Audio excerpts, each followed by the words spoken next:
Kia ora koutou. Welcome to the final session of NZRSE 2024. I am Nisha. I'm the training lead at NZRSE.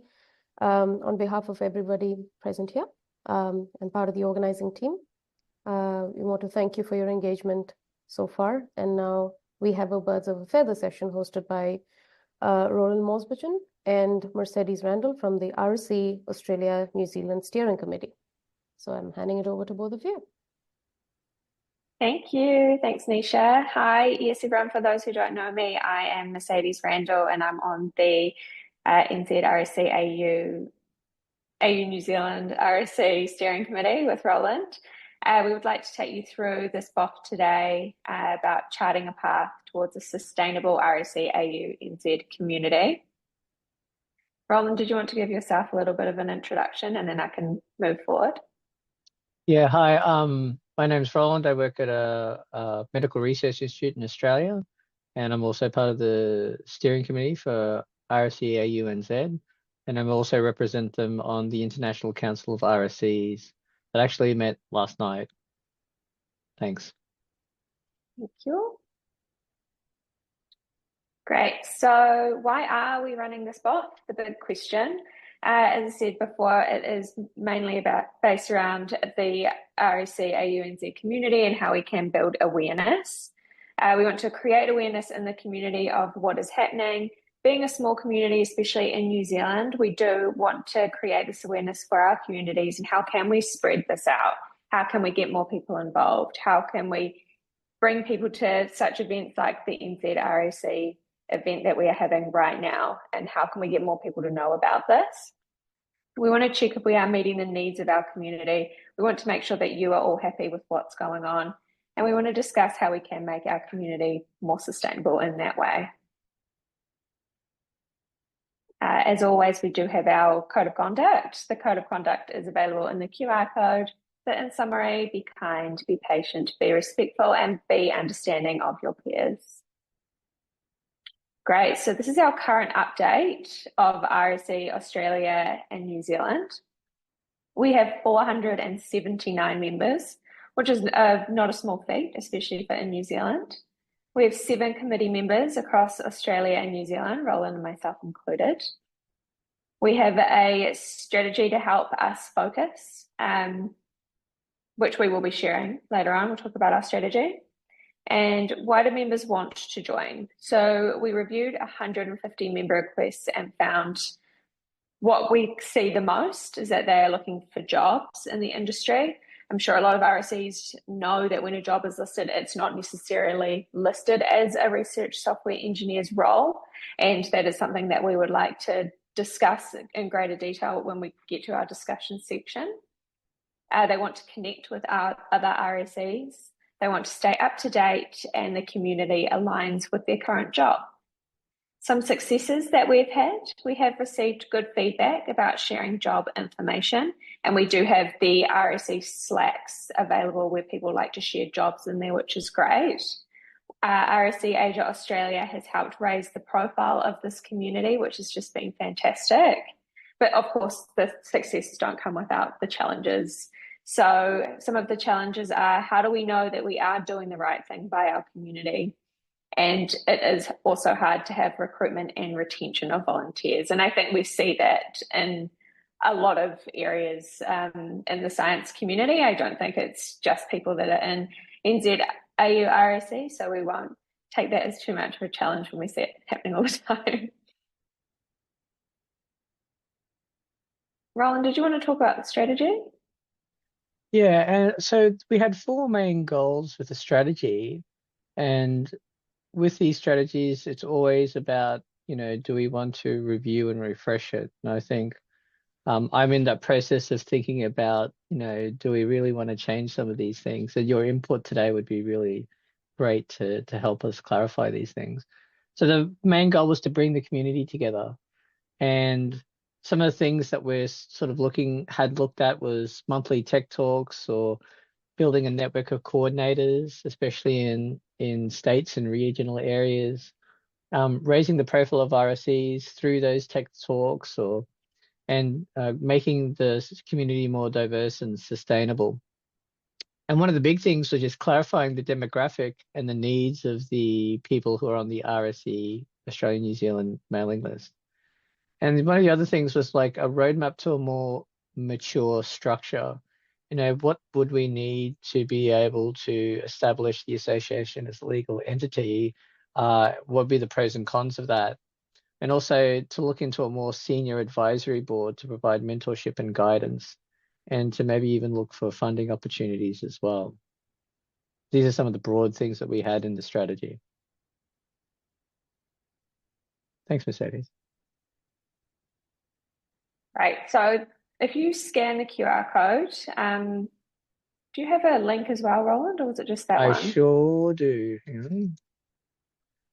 Link to live polling is coming up right now.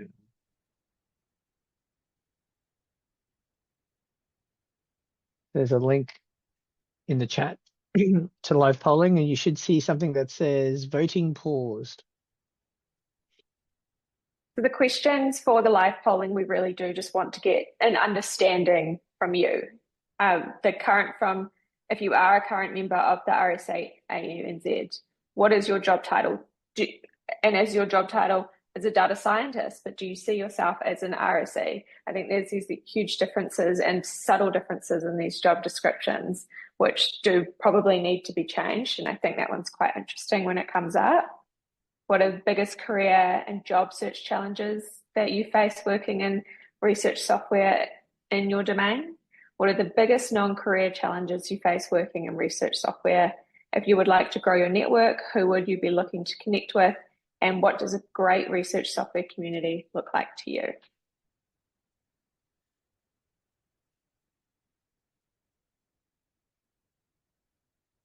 Okay. Let me open up the polling.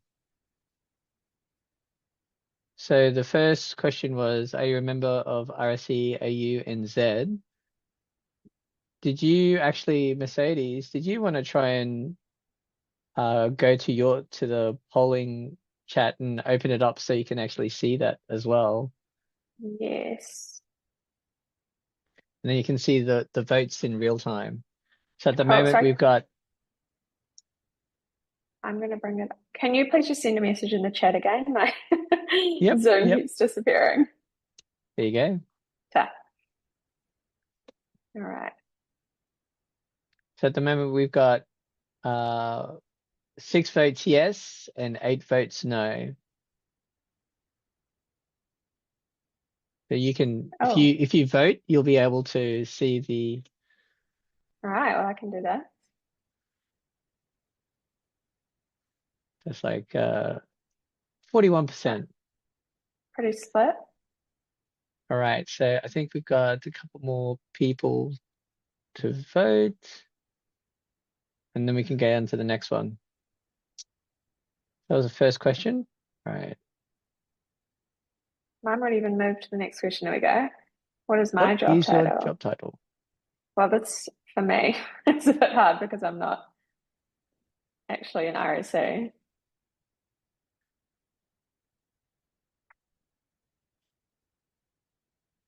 If you type in your, oh yeah, so Here we go. actually that reminds me, I'm just going to check that my settings are voting unlimited. Excellent.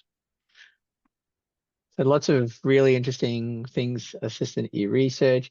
And what we've seen is that there's a lot of diverse job titles out there. And the idea is that they all sort of fit under this research software community. They're all part of this research software community.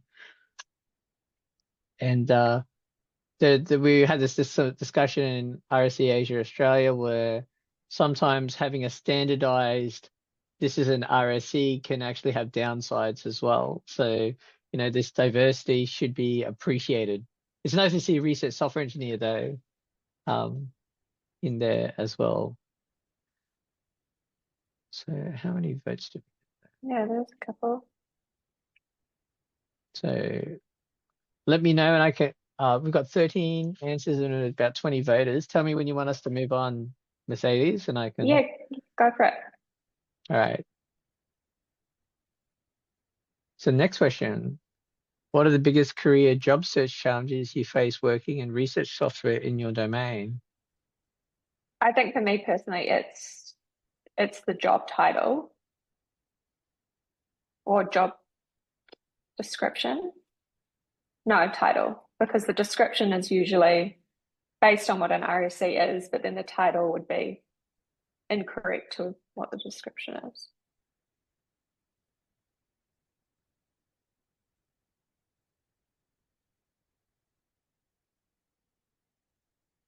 I'm typing my one in. So, lots of interesting Oh yeah, things. permanent positions, very true. Job No security, job funding. title, a lot of things around funding, which we've seen. Career Yeah, path, job progression. And just in case anyone's come in early, I'll just put another copy to the link to the live polling, just in case anyone came in. funding, quite a lot of funding. And we heard about that a little bit at RSE 24, just encapsulated with the, precariousness of positions, really, and short contracts is some of the things that we saw there as well. Let me know when you think we should move on to the next question. Yeah, I think we can move on. Seems like funding is definitely the most common one there. So this is question number 4. Non-career challenges you face working in research software.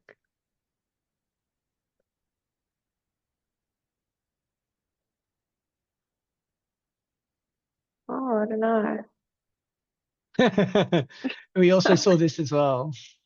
Um, The biggest non-funding challenges we face in yeah, research software is funding.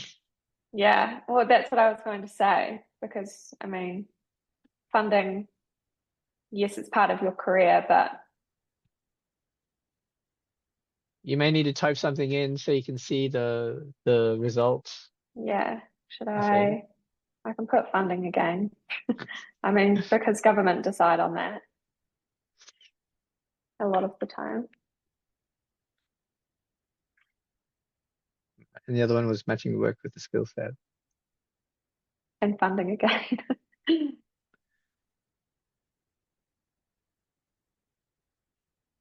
Some ones that we found in other areas, I'm just trying to dig that out. In the other ones was having to switch to different topics to get a job or moving from one domain to another Mm, was one of the other interesting things. And, juggling RSE activities with academic research was another kind of discussion topic as well. Okay, shall we move to the next one? yeah. One of the things that we saw in our previous connection re research was people wanted to be connected with RSEs, and sometimes they wanted to be connected with senior RSEs. And so we developed this question to sort of allow people to ask um, what kind of people would they like to connect with, and within the network. So I'm going to do this one from my researcher perspective, but then it that's goes against fine. That's fine. RSE. Yeah. So we've got one with funders and one for Cloud for Science. Any RSE, whatever they do, it is likely to be super cool. I say this one because I find it interesting for those that work under private entities versus public entities and how the funding differences affect your career progression. RSEs that have worked, yeah, and RSEs that have worked in different research disciplines, yeah. ML, AI, senior and junior RSEs with open minds about approaching challenges. Expert on software licensing, probably a lawyer. Very interesting. RSEs with soft skills. Anyone? people with long and varied experience in the wider software industry in addition to in science and research. Really interesting answers there. Thank you, everyone. And all really different. Yes. Yeah. All right, should we go to the Okay. next? Next one. Yep.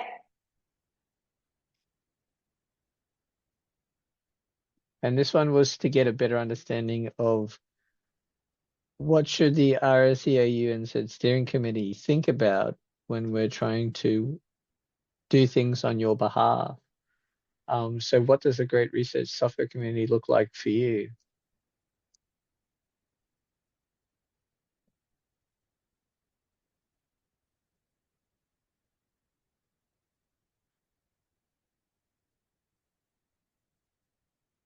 Something that's collaborative and supportive, various comm channels and community meeting opportunities, enhanced sharing of knowledge, diverse set of people and roles, active community.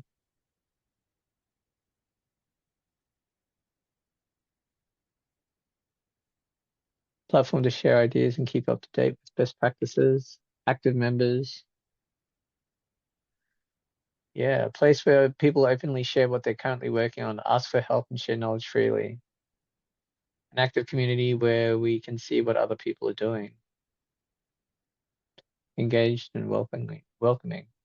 Thanks, everyone. That's very helpful. Yeah, that's great. All right, should we go next? All right. I'll just wait a little bit more and then I'll click the button. All right. So this is a sort of a question that we were talking about, is these extra things. So we want to understand what the community needs, and are there any barriers that people are facing that we need to help overcome to increase active community participation?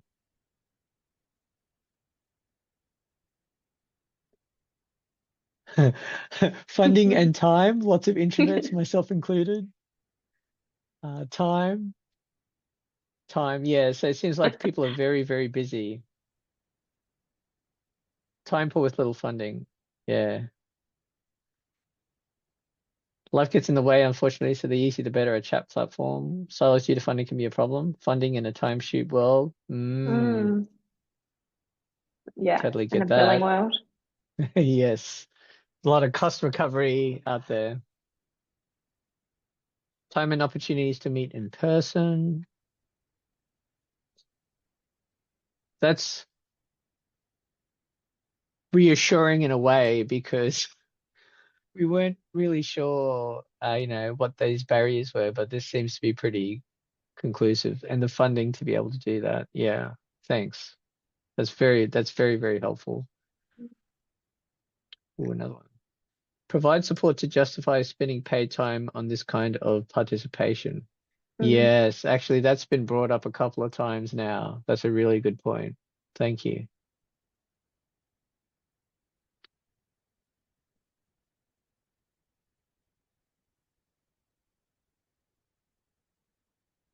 All right, I'll go to the next one.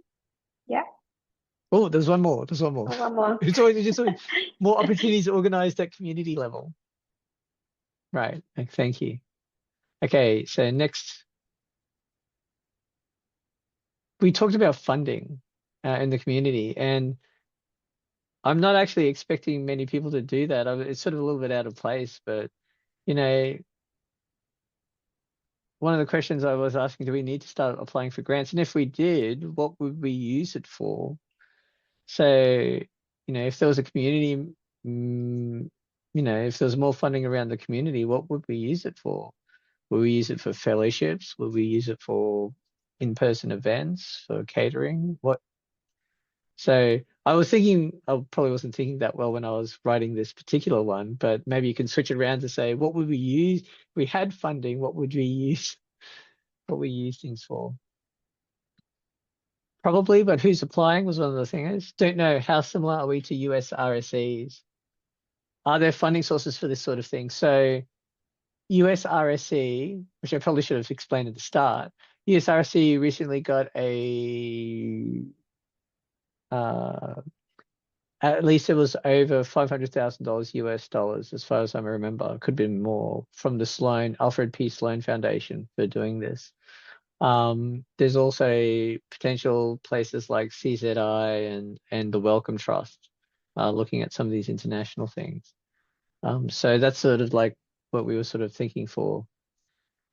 And there's a question about, yes, but who would apply? Well, we were thinking that the steering committee would apply on behalf of the community to organize events, conferences, and meetings, in-person events, in-person meetings, in-person conferences, training opportunities, grants for training, conference, scholarship could help with organizing in-person meetings.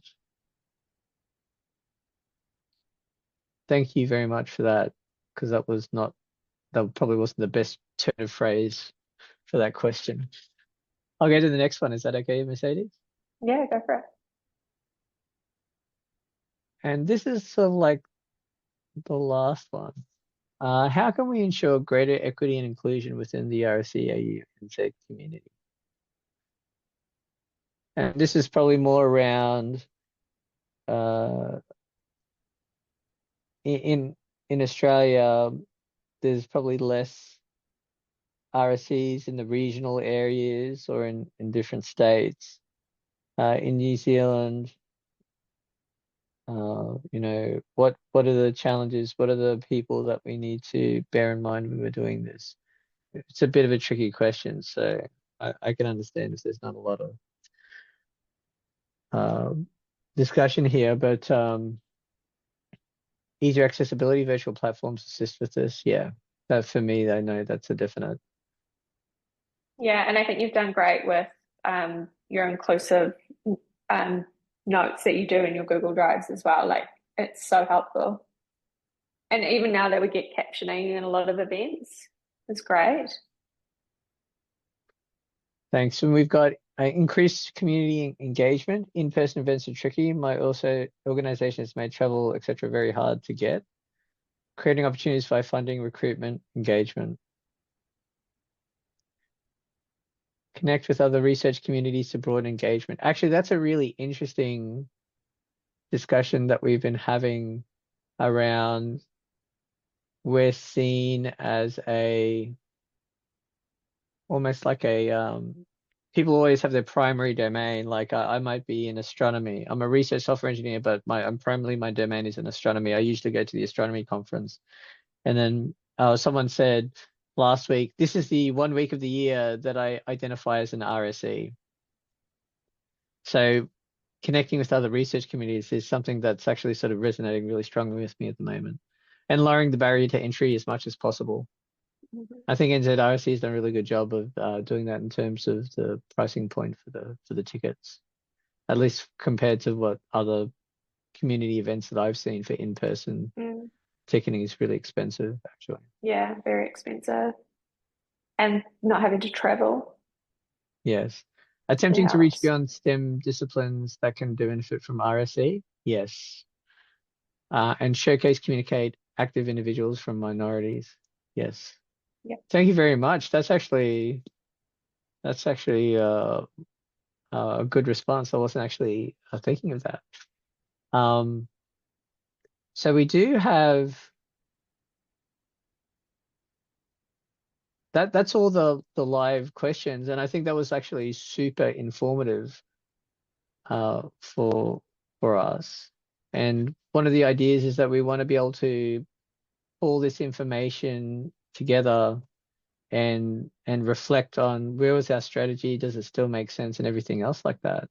But we're at the point of the discussion, Mercedes. Yeah. And I think it's just sort of time to open the floor. And we've heard a lot of people talk about different things. And if you wanted to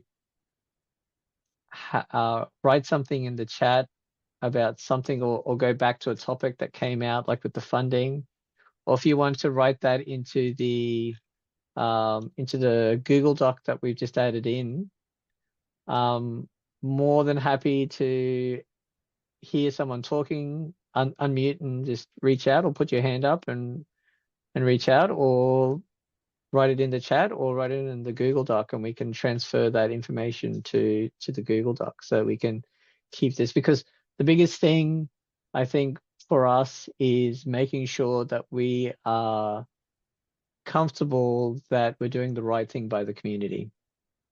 I think that's the biggest thing, because it could be very easy for us to go, oh, we've done this and we do this and we do this, and people in the community just going, but I don't care about that. So any feedback is actually really, really helpful. Yes. Can we have a button to register without a Google account?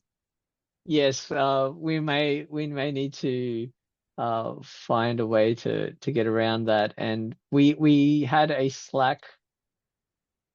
We set up a Slack workspace for RSE Asia Australia, and there's a possibility that we could just migrate that over to be a space for RSE Australia, New Zealand, or create another workspace for that. Because a lot of people introduce themselves, and actually the funny thing with that Google Groups is that no one's introduced themselves. We haven't had that mindset or that thing, and I don't know if it's too late or whatever. So I thought maybe a Slack might be a starting point. But does that resonate of moving around without a Google account? Maxime, sorry, I didn't see your hand up.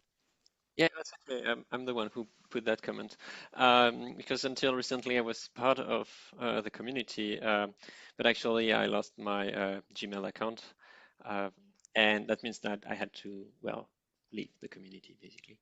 I feel very sad about that. I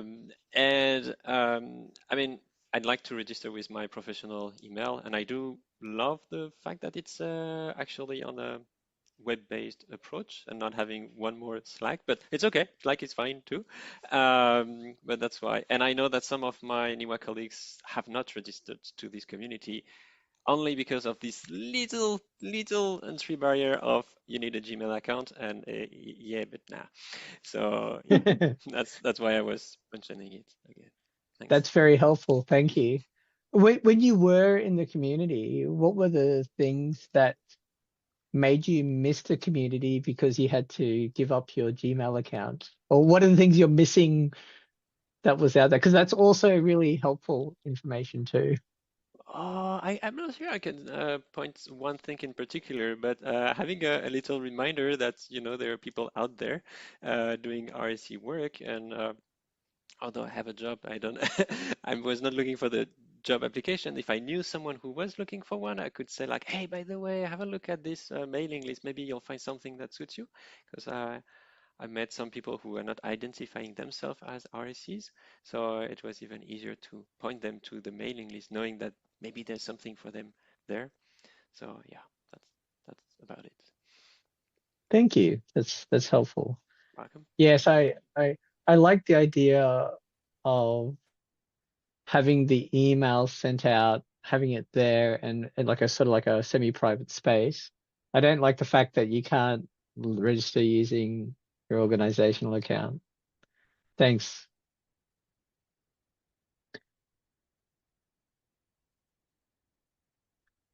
Yeah, Is so that there's this. Sorry, You you go. continue.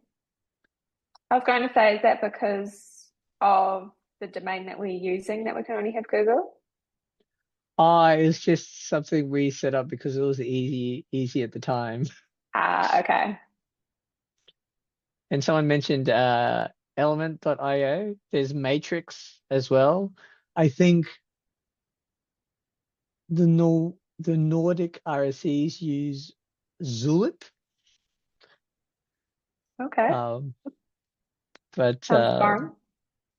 yeah, which is kind of interesting. But yeah, I think what I'd like to do, anything that would be a change like that, I'd want to make sure we had the weight of the community behind it. So Yeah. we might say, would it be easy if we had, find a way to be able to say, hey, look, for people who are out of the loop, you've got Slack, you've got this, which one would we choose? Then maybe just do it.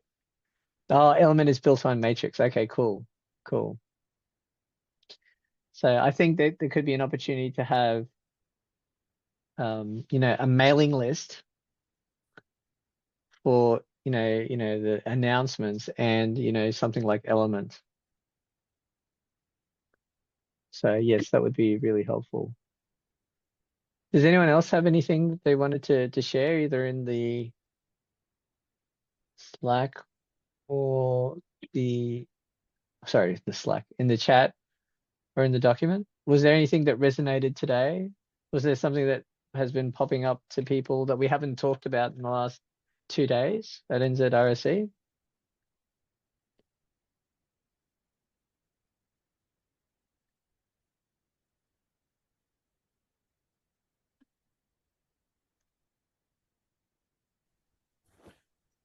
Is it okay to speak rather than? Absolutely. You may Absolutely. So really continuing on with the previous comments, I personally think that having a community Slack-like space, whether it's Slack or Element or whatever, would be very, very valuable, because it is something that really lowers the barrier to engagement quite a lot, because it's so easy to monitor what's going on and to participate, compared to dealing with mailing lists or worse. Just my opinion. But I work in a team that is distributed somewhat around the world, and that has been a big thing for us. Yeah, I tend to agree with Slack. I think it's a great channel for people worldwide, especially because people can join worldwide and it doesn't get lost. There is an RSE UK one, which is kind of where jobs and things like that get shared, and general events and things like that. And then there's an Australia New Zealand channel, but it's very quiet. So I think it would need to be a separate NZRSE channel for that engagement for New Zealand. Yes, I agree. Would you say there'd be an Australian workspace and a New Zealand workspace, or would you say there would be an Australian New Zealand workspace and then an Australia only and a New Zealand only channel? Is probably the other question.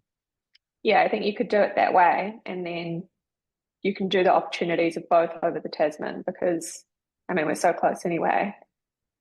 Who knows who will jump the pond either way.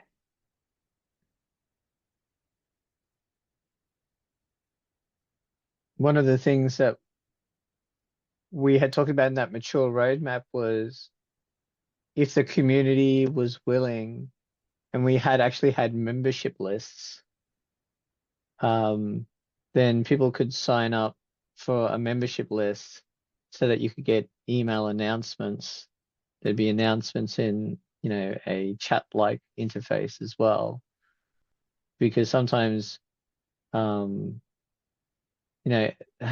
membership lists also allows you to be able to, at the moment, we don't really know how many members we have. We have 475 Google groups, and we probably have more people who know about it than we actually have people logged there. So, there's a Australia New Zealand channel on that UK RSE group, yeah. Yeah, And that 90-minute, the 90-day limit of Slack means that it disappears after 90 days. So, that's all really useful, and I think we really we can flag that and raise that as an issue with the steering committee around the setting up a Slack channel. I think would be the simplest thing to do at the moment, but I'd be quite keen on using something that's open source that will keep the history. Yeah. So I think that'd be something that we could take back to the steering committee. And if anyone has suggestions, we have a steering committee meeting tomorrow. So now is the best time to get these new ideas through so we can bring it up fresh. ML4AU moved from Slack to Zulip. All right, nice. So that was like a machine learning for Australia. Okay. Preferably have a desktop Linux version. Yes, that would be super handy. I struggle with Slack because the web version isn't that great, and I can't install Slack on my. Yeah, it starts to get a bit complicated there.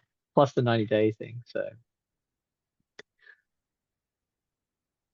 was there anything else? One of the questions I had was around in-person events in New Zealand. And is there anything going on at the moment? Is there any keenness? Some people did mention in-person events in our live polling. Is it something that we might want to try in a small section and then build up from there? Did anyone want to comment on that? Either unmuting your mic and saying something, or in the chat, or I have a in quick the comment on that, if that's okay. Sure. So I think, I mean, I've seen it mentioned by a few people in the polling before, and I think there is appetite because you can't really beat an in-person meeting, right? So, I mean, the conference was great, and we've had it online now for a number of times, but you can't really beat a conversation over coffee or a dinner together and so forth. The thing is that at the moment, I think the funding situation is extremely tricky here in New Zealand. I'm not sure how much money there would be available for an in-person meeting at the moment. So I really hope that this will improve soon, but I suspect that it will be quite difficult to get funding. It is possible, but I'm not sure how many people would be able to participate in this. And I don't know what others think, but my thoughts are that at least for the next year or so, or maybe longer, and hopefully not, but it will be difficult. Yeah, and one of the questions I was thinking of was like for a big meetup, and the funding, but what about for a smaller meetup? What if it was just we have one locally here in Melbourne where I set it up, one at the one at basically University of Melbourne, one at Monash University, and it's just more of a lunch where people can just come along and come and chat. Now, from my perspective, we had maybe 5 or 6 people attending quite regularly in 2023, but that number just dropped in 2024. And I wasn't sure if there was any interest in having a local meetup, something like that. That might either be maybe every month is too regular for the people that I'm working with, and maybe it needs to be every 3 months. But I was curious, Wolfgang, if you thought there might be appetite for so it's like smaller, more intimate, type of catch up, and something not as big where you're bringing everyone together.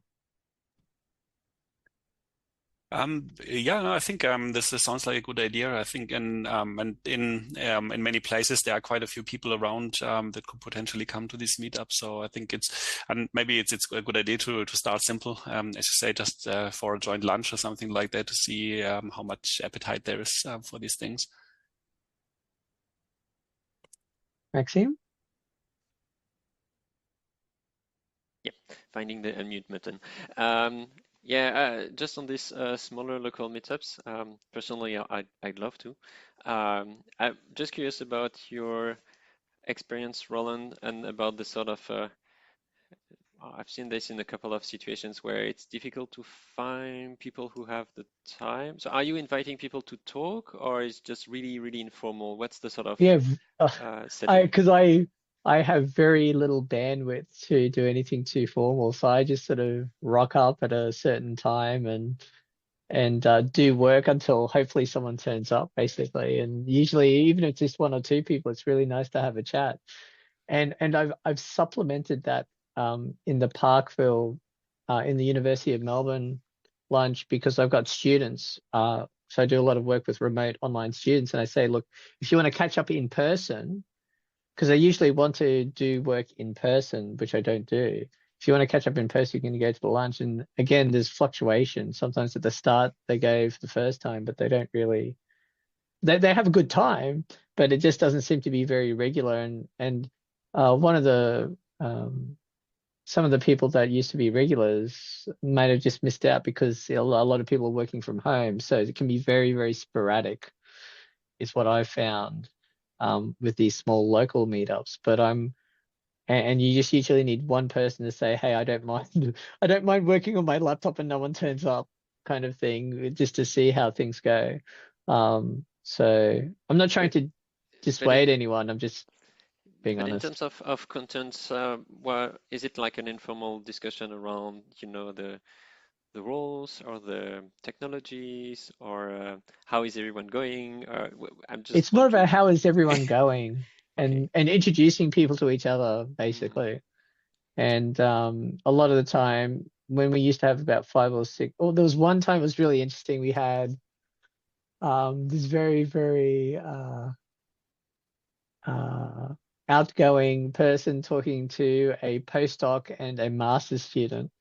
And we had two postdocs, or had a postdoc, an RSE, or more of a, across domains RSE, an RSE who was in a domain as a postdoc, as a research officer, talking to, a junior postdoc and a master's student, and just going through what it's really like as a postdoc and all these other bits and pieces. And that was really eye-opening. It was really, really great. But, it was a small kind of crowd, and people just got lucky to be there to have that conversation.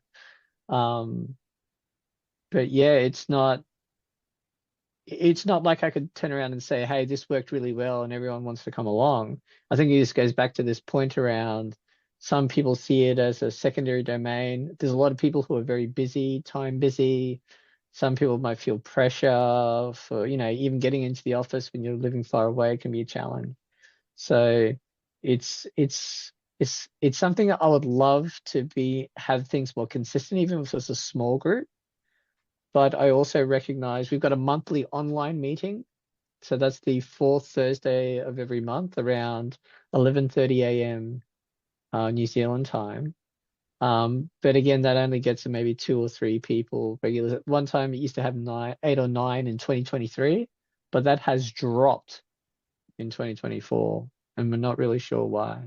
And I don't begrudge anyone. I know if they wanted to come along, they would, and maybe we're not doing the right thing by them or whatever, which is why these kind of conversations are super helpful, because we want to make sure we're doing something for the community, if you know what I mean.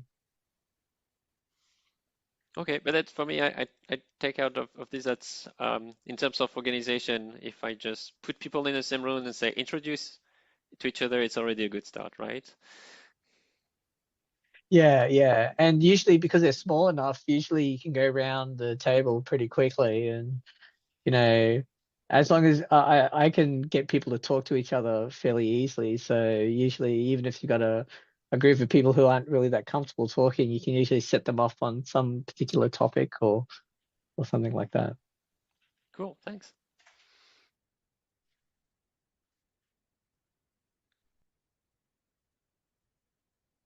I'm just So there's reading some through. yeah, I was going to say Yeah. the chats. Yeah, I read that comment on chat about local meetups, and Francois' comment around that, and then Nick has commented on software carpentry. I know for carpentries, in New Zealand at least, we have had trouble trying to get funding for Carpentry Connect. It has just not happened in a way that's agreeable or affordable for people to come together in person. And one thing that has worked out well is having tiny local meetups, even if they are lunches that people can have with local communities. So Wellington would have their own, Auckland would do their own, and depending on the size of the community, you just meet up locally. You have the entire event on Zoom, but you have a lunch or a drinks after together. And that has worked out okay. I wouldn't say that's perfect, but it's at least a way for people to get together. And we obviously have the monthly carpentry community calls. And of course, there are overlaps between the RSA community in New Zealand and the carpentries community here. So here and in New Zealand, in Australia, of course. But yeah, that community also doesn't do very well with the funding.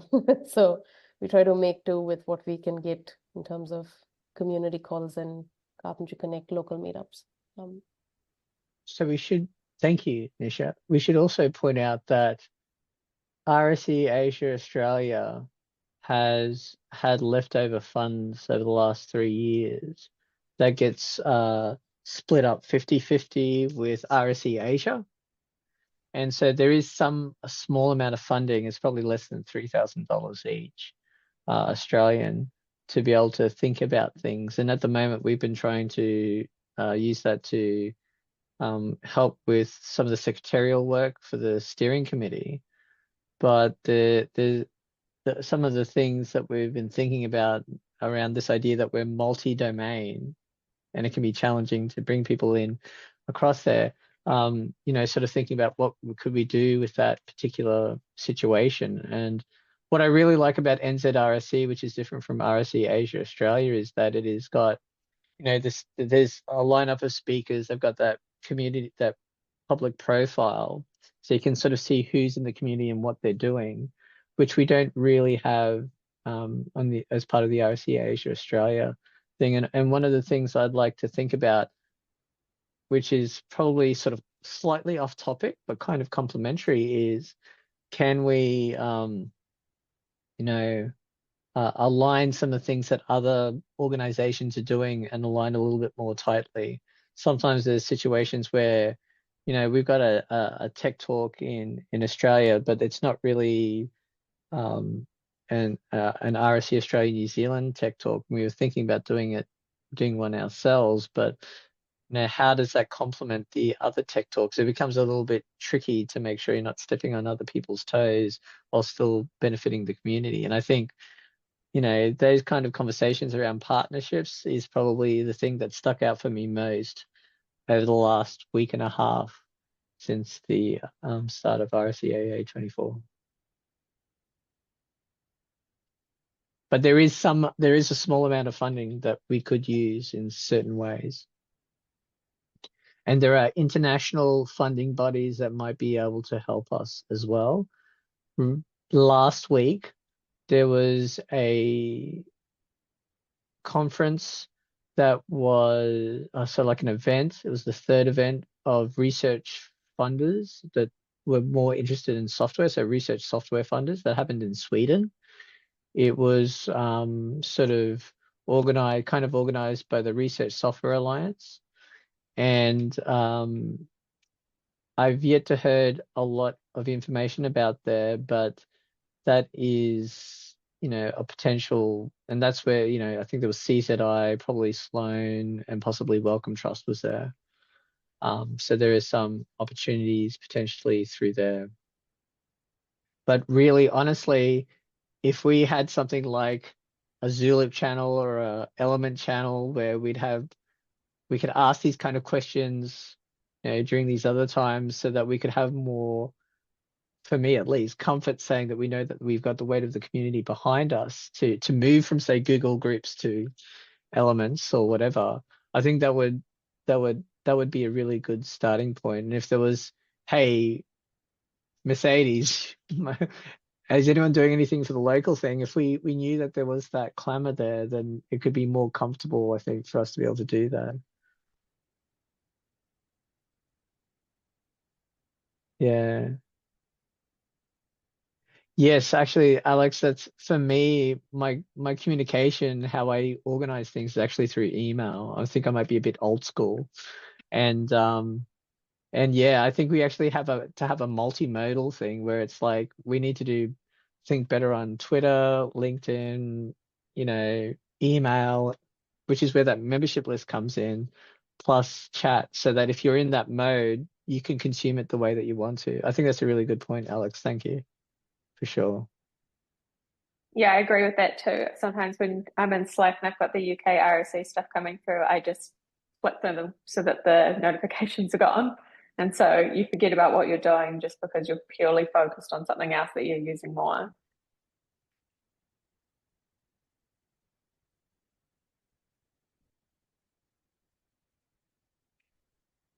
Erin said in here as well, maybe funding for a small conference can be applied for help with accommodation and travel costs. I know MPPT might be a good grant to apply for in New Zealand. So that's definitely a great idea. Sorry, Erin, are you in here? Yep, I'm on that. Oh, hello. Elaborate a little bit. Yeah, that'd be great to hear more about that grant, if you know more about it. Yeah, so I've been helping with the research conference at Auckland University, which is called the Summit. It's an annual conference, and MPPT every year we apply for conference in aid funding. So that's why I'm recommending. Oh, okay. So happy to send some previous application examples or something. Yeah, But that'd be great. if you're Love to interested have a look. in-person conference, and by the way, if you guys ever think of Gisborne, we can do a free venue. We love Gisborne. Yeah, come when the weather is great. Yeah. In softboards. Oh, it's easy for Aucklanders to get there.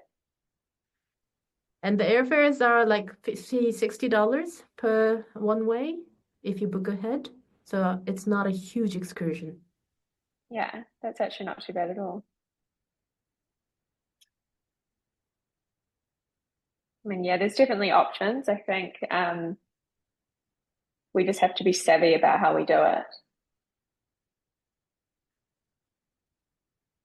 And just off to the comment around the email tends to be quite one way though, and you have to have confidence to reply all. One of the things we've noticed in the Google groups for those who aren't in there is that it's only when people are very, very confident in their replies that they'll reply to any questions that we might ask. And that includes things like, they usually apply to something that I mentioned that is technical rather than something that is there. And I think potentially providing anonymous voting or anonymous comments, I think with the live polling, for example, would be really helpful to people so that they can say things that they may not want to say with their name attached. And I think that can be important too. So I definitely take your point, Hillary. I think one of the big things is that it's grown so big that people might go, hey, I might want to ask a question, but I don't feel like I'm comfortable. And maybe I need to anonymize. Someone might come up to me and say, hey, can you send off this email? And I can sort of strip it out and make it anonymous so that people can ask questions. But I think there's a lot of people who do want to connect and do want to ask questions, but they might feel that it's too big or too much there. And they can't at the moment, they can't find someone to ask a specific question to, potentially. So, no, I think that's a really good point, Hillary. Thank you.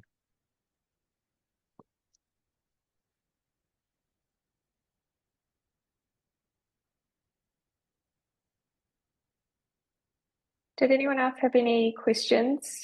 We've only got a couple more minutes. If there was anything or any comments.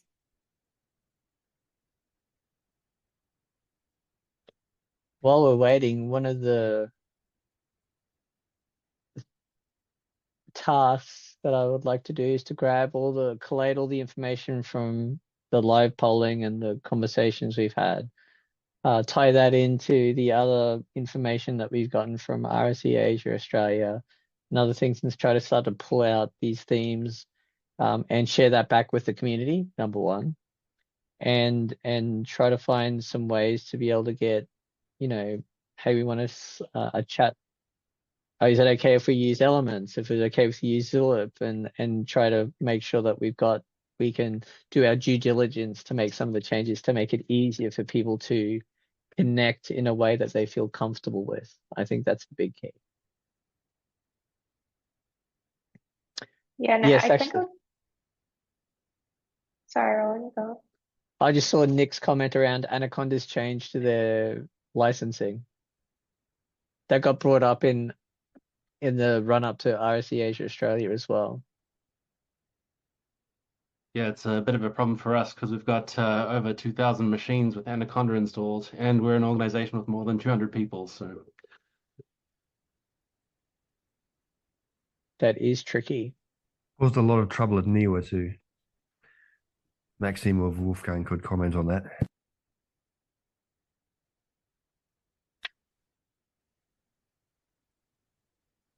Should I? I don't know. It's recorded.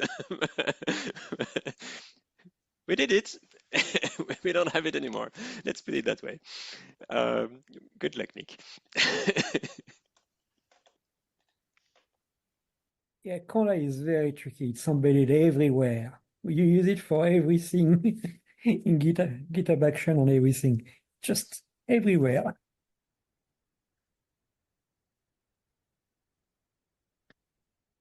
Is that something I've seen this happen at a smaller scale? where people have said, oh, look, we've got this. And then, even if it's a paid license, oh, the license has gone up. Oh, now we have to move to an open source. And if anyone followed Redis recently, Redis decided to change their licensing. And so a lot of people forked it off to other things as well. And when we're trying to work out funding just to have people there to maintain software, research software, let alone have funding to take into account these speed bumps, it becomes really challenging. And Francois was saying about Docker complained about usage at UC recently as well.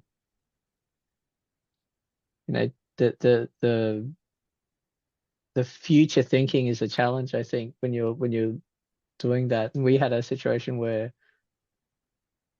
someone paid for some licensing for something that was backed by a VC software, and eventually they came knocking saying, hey, we want more money.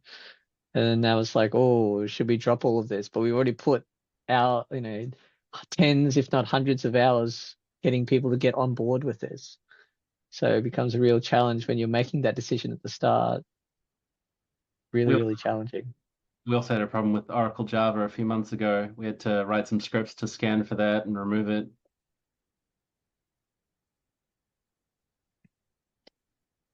Yeah, that's why I would like to do open source actually.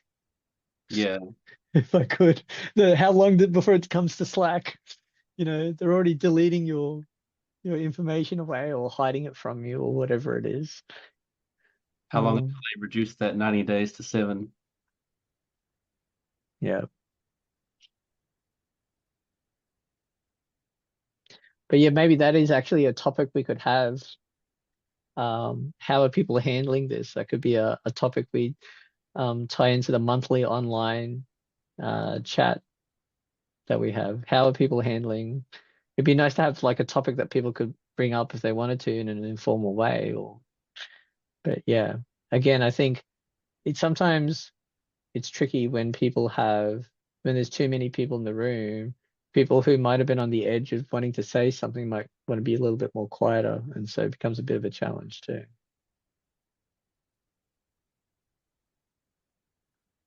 Although I think, Mercedes, our time is up. Yeah, I was actually just about to say the same thing. And I can also now go into closing with everyone. Oh, move all my things off my screen. But yeah, so that brings us to the close of our second day. And thanks, Roland. These BoFs are always great to have everyone's perspective on what's going on in the industry and the issues that people are having and all the successes that everyone is having as well. So it has been really great.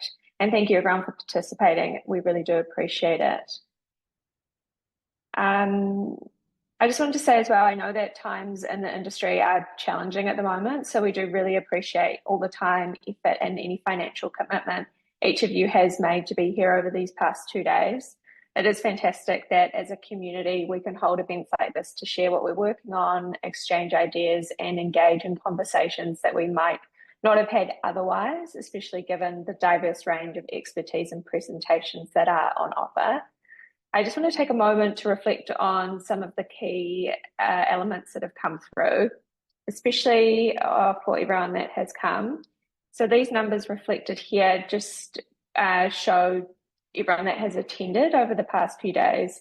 And so we've had some great speakers who have shared their knowledge and insight.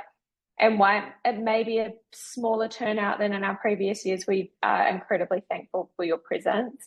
And given any current changes that you may be having within your workplace, we fully understand that it isn't feasible for everyone to be able to attend anymore. So your commitment to making it here does speak volumes that there is strength within the community. The level of engagement has been really great. We've seen some great interaction with thought-provoking questions and discussions that have added significant value to the sessions. Your contributions have enriched these conversations and helped broaden perspectives across a range of topics. So thank you so much for all of that. I'd also like to extend a very special thank you to the organising committee for their tireless efforts in bringing this year's conference to life. Your hard work behind the scenes ensured everything ran smoothly, and we owe the success of this event to your dedication. So thank you again. Another big thank you to the RSE AU NZ Steering Committee for their continued support in making this event possible. Of course, none of this would be complete without our wonderful presenters and attendees. So again, another thank you to you. And another thank you to our keynote speakers, Dr. Chen and Dr. Kwon, whose inspiring talks set the tone for these two incredible days that we've just had. Looking ahead, we'll be sending out some post-conference surveys in the next few days, maybe sometime next week, so that we can hear from you what you enjoyed, what could be improved, and how we can make next year's conference even better.